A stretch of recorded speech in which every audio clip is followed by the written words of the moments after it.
I welcome tomorrow's City Council discussion. It will provide a very unique time to shed light on so much that justifies my decisions and actions. And also this, there comes a time to welcome challenge and defend what is so important to me and my family and the people I represent. And as a result of tomorrow's meeting, I trust everyone in the community will be much better informed of decisions that have been made and why they were essential.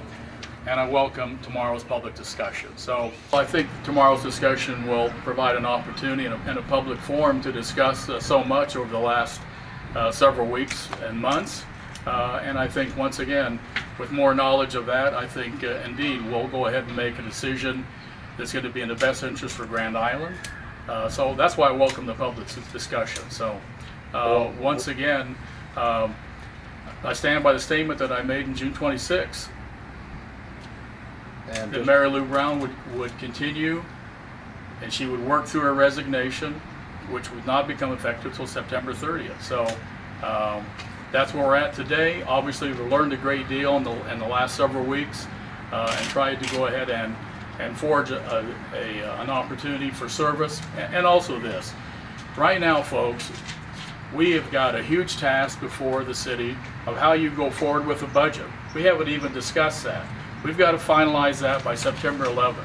And when you look at the finance background of Mary Lou Brown's, this will be her third budget. That's tremendous experience that we need to rely upon, and I think the council will appreciate as well. So the budget has got to get resolved, and we have to tackle that in the most successful way. So I think that's a strong measure why the service right now needs to be used and utilized, that taxpayers need to go ahead and get what they're paying for there in such a way that we can go forward positively. So, no, I welcome tomorrow's discussion, and we'll go forward. But again, just to clarify, but because of the budget, you feel like you need her up at City Hall.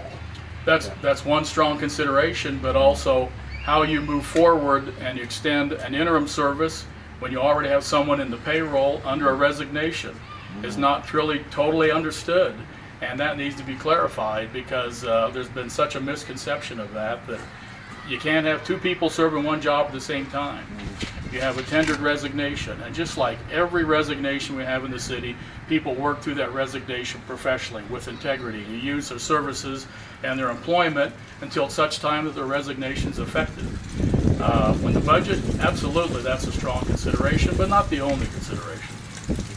Well, I guess the other thing on that is that it was you that had talked about having Marlon serve as an interim. So, and at that time you knew that Mary Lou had not yet resigned. So, did you get some legal advice on that in between? First off, maybe changed your thinking on that a little bit? Well, first off, we've had legal advice. Some of it, in retrospect, could have been extended earlier with more awareness, and yet by the same token, went down a road and found out the road would not lead to where the initial intentions were earmarked. And there's good reason for that, and I won't get into that necessarily today, but I think that's going to be part of the message, if needed, to be explained, and I look forward to that.